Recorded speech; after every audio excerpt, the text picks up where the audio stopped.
What an absolutely wonderful night. You know, when I stand up here and was greeting everybody as you were coming in the door as much as I could, I was just thinking, I wouldn't be here without you and your support and everything you did last year to help the campaign to spread the word, whether it was hosting an event or convincing your friends and neighbors or donating. Wow, you know, I wouldn't be here without you, and please know how much I appreciate that. I kind of realized that on election night. I thought, I will never get done thanking everybody that helped make this happen. So thank you.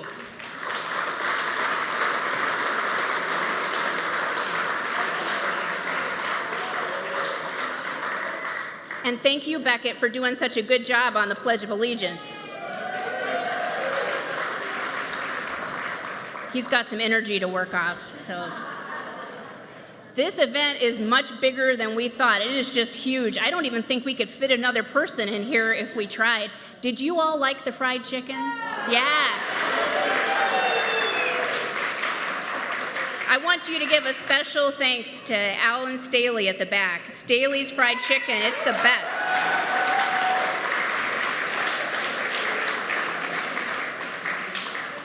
And thank you, our auctioneer, Joe Bear. You just did a great job auctioning all those pies. Wow. He's a good auctioneer, isn't he? And the pie bakers, I saw some pies up there that make my mouth water. So I hope you enjoy your pies. I also want to thank our law enforcement who are here keeping us safe. Thank you.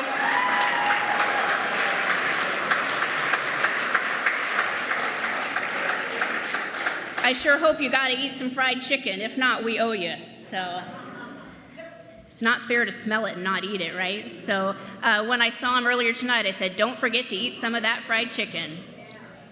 There's so many legislators, office holders, activists, and key people here. And, you know, Kane Robinson is here with the Grassley campaign, so I appreciate that. And Matt Whitaker, Attorney General of the U.S., is here. Appreciate that.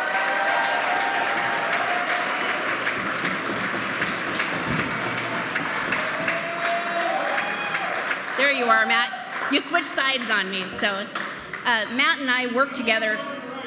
He's always on the right. That's correct. So, and Matt and I worked together at his firm for a little while, so I've always appreciated that. And I want to say a special thank you to my family who's here. I know some of you know our family pretty well, but others might not. So you saw Beckett doing the Pledge of Allegiance. He's our almost 7-year-old. And Bob is running around somewhere right over there, keeping the fort held down, right, Bob? So, and then I also have my dad, Doug Finley, and Cynthia Finley here with us tonight.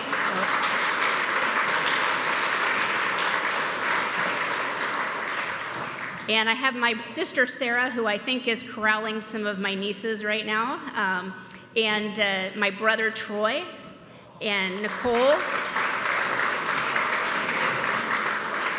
and my youngest little niece, who is super cute, Kelsey. So appreciate all the friends and family that could be here tonight.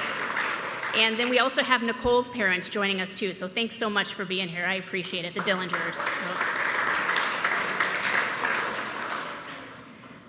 You know, I was born and raised on our family farm near Dexter, so I was on the Dallas County side of Dexter, so this is the fairgrounds where we used to come and have our 4-H exhibits and show our animals, so it means a lot for me to be here tonight. And after you've seen my family and what they're like, I want to assure you of this. Don't worry. I'm the only lawyer. The rest of them, they're all good people, all right?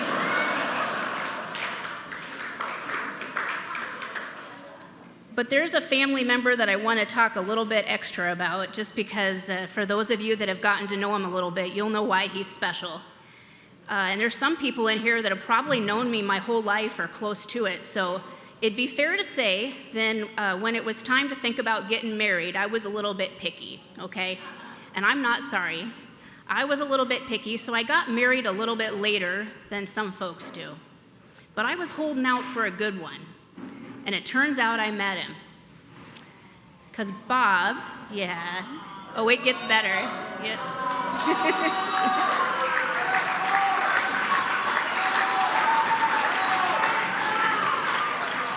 You know, You can't give him the bird without Bob Bird, right?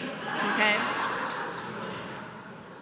But I went to law school, and I heard after I graduated, and it had been a while practicing law, that there was somebody in my law school that after 9/11, and I mean the 9/11, the terrorist attack, there was somebody from our law school class who'd been practicing law in New York and went out and signed up for the Army Reserves.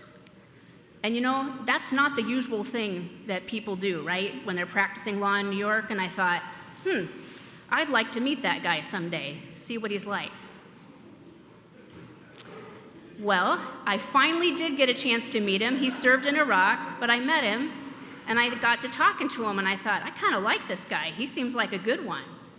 Talking to him, you know, and I realized why he was still single.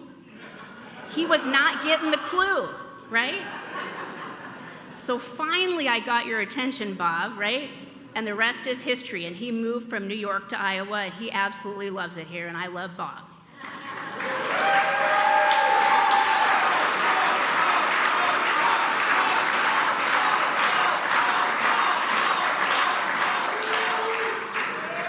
I couldn't do any of this without the support of my family, and without your support too. And boy, when we think about last year, that was a tough uphill fight, wasn't it? It was a tough one. The guy I was running against was the longest serving AG in US history, right? He got elected when I was 2 years old in 1978. But you made it happen, didn't you? We had support of law enforcement. We had endorsements of 75 of our 99 sheriffs, Republicans and Democrats, who understood the importance of law enforcement. We had your support. We worked in every single county, working hard and sticking to the message. And the media, after the victory happened, seemed a little shocked that it happened. Do you remember that? It kind of took them by surprise, didn't it? But many of you here in this room, you weren't surprised. We never took it for granted, but we knew it could be done. Well, the media were a little shocked, and so I had one of them come up to me afterwards and say, so what are you going to do now that you won? I thought, what are we going to do? We're going to do everything we said we were going to do. Yeah.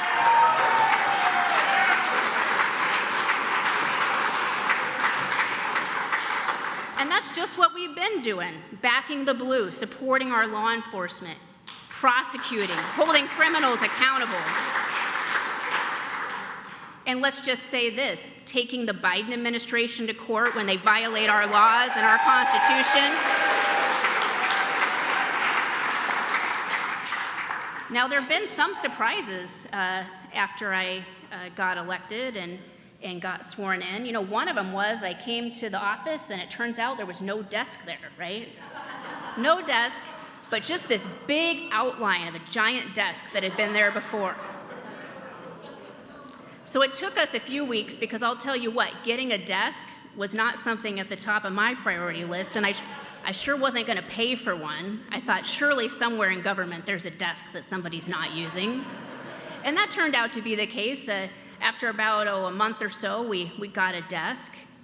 And now, if I ever have time to sit at that desk, I look up and look at the walls of the AG's office, and do you know what you will see if you go in there? It's a wood paneling office, kind of 60s style, and you look at it, and you can see outlines on the wall of where all the pictures used to hang for a long, long time. And every time I look at this, I say, yeah, that's why this matters, doesn't it? It shows the impact that your work does to change an office like that. And, you know, I'm at the 7-month mark right now. So I thought maybe we should have a little performance evaluation to see if I'm living up to the promises, okay? So let me just try to go through what I think some of the strengths are, if I could. Well, the first day, the day that I took the office, we joined the student debt cancellation lawsuit. That President Biden does not have that power.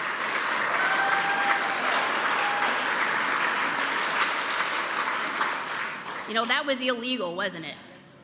And so I got to go to the Supreme Court for the oral argument on that case. And I just remember sitting there thinking, you know, elections have consequences, don't they? And we will have, I hoped, a Supreme Court that would take Biden to task, and we did. We had a Supreme Court that upheld the law and said that you can't be forced to pay off someone else's student loans. A big victory for the rule of law. Yeah.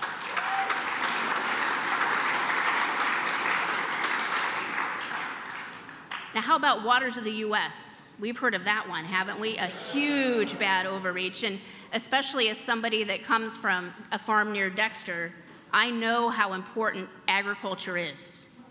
But the EPA was going to say that if you had a dry puddle that was within 4,000 feet of a creek that flowed to something, that flowed to something, that flowed to something, that flowed to something, you get the idea, that they could regulate that.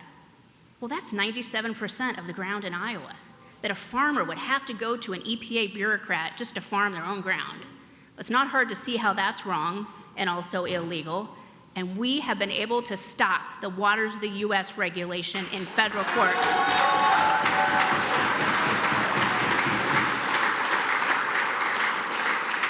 We're doing what we said we would do. And the Second Amendment, we know that this is the time to stand up for Second Amendment rights. And we have an ATF right now that is trying to turn law-abiding firearms owners, people like you and me, into felons. And that's wrong. I'm a prosecutor.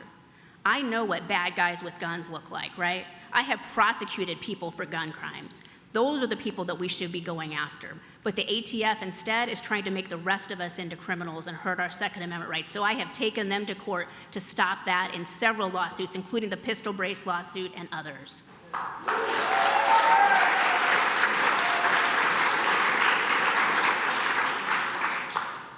And I am so thankful that I have the opportunity as a mom to go to court and defend our heartbeat law.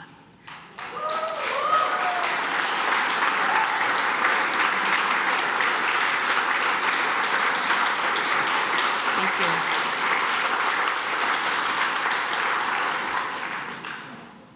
I will always fight to protect the unborn, and we know that every unborn life is precious, and we want to help those babies and their moms. So we will keep on fighting for that. We're fighting for it today in the Iowa Supreme Court. And then another one we're fighting, you're going to hear about this one soon. The EPA has been causing some problems for Iowa. Governor Reynolds asked them to approve the sale of year-round E15, like the law says they have to do, and they were supposed to do it within 90 days. Well, she asked him last April. Now, you don't have to count a lot to know that we're a lot more than 90 days from last April. They're still dragging their feet, so it looks like we'll be taking them to court on that one, too.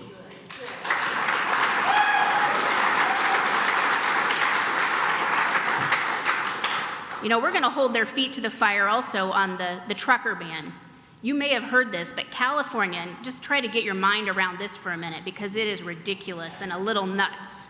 But California is requiring electric trucks, a certain quota of trucks to be electric trucks. Have you ever seen an over-the-road electric truck? No. No. Well, California is going to mandate it and make it so. So we are taking them to court because we know America would grind to a halt without trucks. We absolutely need trucking, and we need it for our ag products.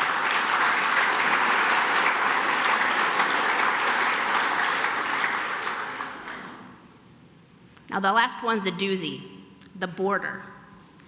We have all seen what is going on our southern border, the lawlessness, the drugs, the human trafficking, the complete and total lack of enforcement. And we have sued the Biden administration to stop the catch and release policy and to stop their open border policy. We call upon President Biden to do his job and secure our border.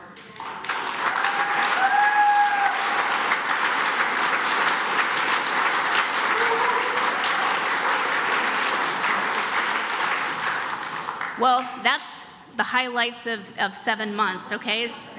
Stay tuned, right? Stay tuned. There's more work left to do. But as a prosecutor, you know that I back the blue 100%, and I appreciate all the people who work in our public safety and law enforcement officers.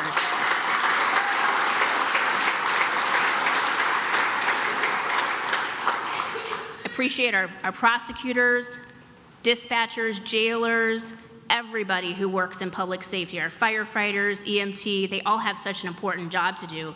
And now is the time that we need to be standing up for them too. And I am so thankful that the legislature gave me more funding so that I could hire more prosecutors in our office. I just appreciate that so much. So when you see them, thank them.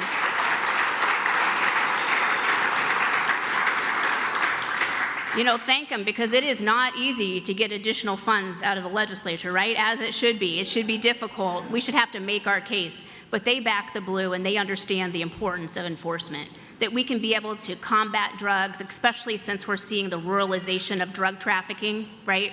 In our rural areas, we are taking the hit.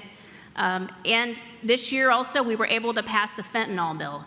That is the bill that brings drug dealers to justice.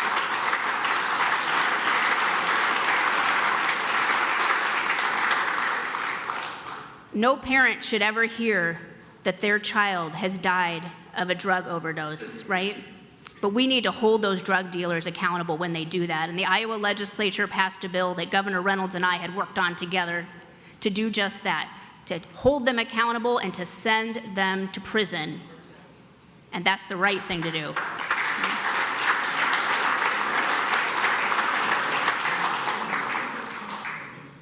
You know, as I look ahead to everything that's going to be happening over the next couple years, I have to say, we really are facing unprecedented attacks on our Constitution and on the rule of law, right? We're seeing some pretty bad things happening. An administration that seems to think that they can raise our kids better than we can, right? To tell us what to do about every little thing. We have a president in office who has turned his back on, we must be flyover space, right? Turned their back on us in the Midwest. And they've certainly turned their back on people who work for a living, haven't they? But in Iowa, we're pushing back.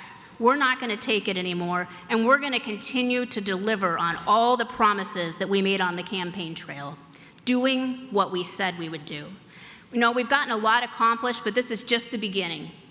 And I do it with your support, and I appreciate your help. And I know that our best days are ahead of us. And I will go to court every day to fight for your constitutional rights. But you know, we've got a problem, don't we? We need a new president.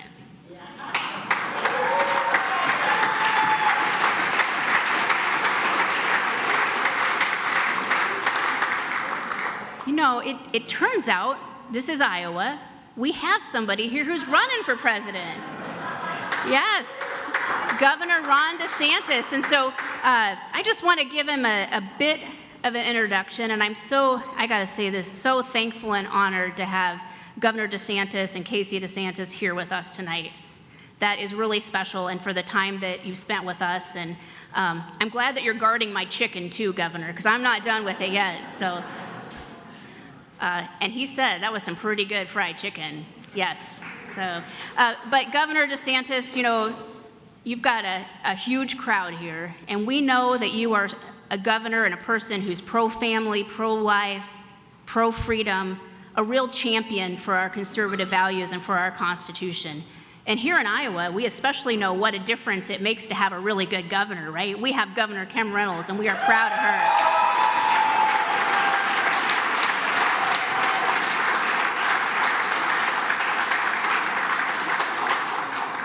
And you know, here in Iowa, our governor did just an awesome job during COVID, as you did as well. And we know what a difference that makes for real life. I mean, thank goodness COVID is in our rearview mirror and feels like it was a long, long time ago. But remember when you would talk to your friends in other states, not Iowa, not Florida, and they'd say, how are you doing? Like, we're fine, you know. Are you locked down? Are you sheltering in place? Remember that? Well, we never did any of that in Iowa, just like Florida didn't, because here in Iowa, we only shelter in place when there's a real tornado coming, right?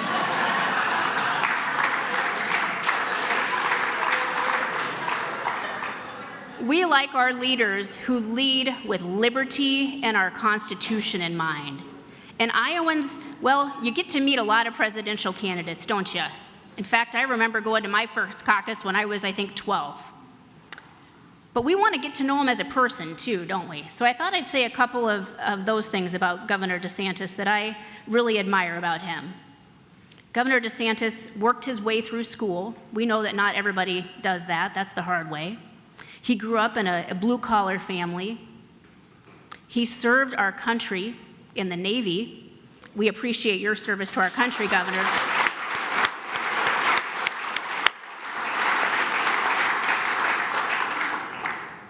We know that he was deployed to Iraq and was there and served there. And we also know that he served as a prosecutor in Florida, where he put child predators behind bars. Such important work.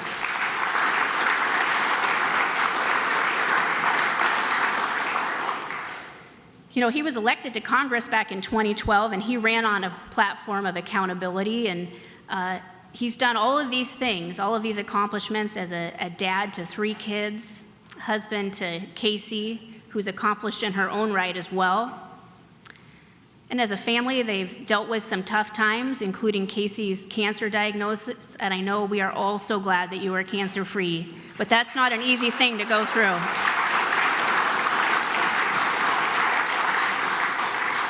It's the tough times that really test families and show us how we're there for each other. So now that you know a little bit about Governor DeSantis as a person and as a man, let's take a little bit of a look at his record as governor. And I'm just going to mention a couple of things that I think are of interest to you. But we love it how he's gone toe-to-toe with the woke corporations and the radical left, don't we?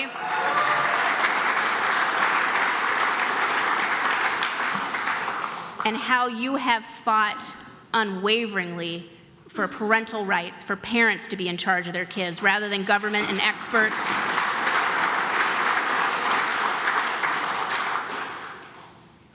And at a time where law enforcement is under attack and we see bad things happening as a result of that, he is a governor who has stood up for law and order, who stands side by side with law enforcement. Thank you, Governor DeSantis.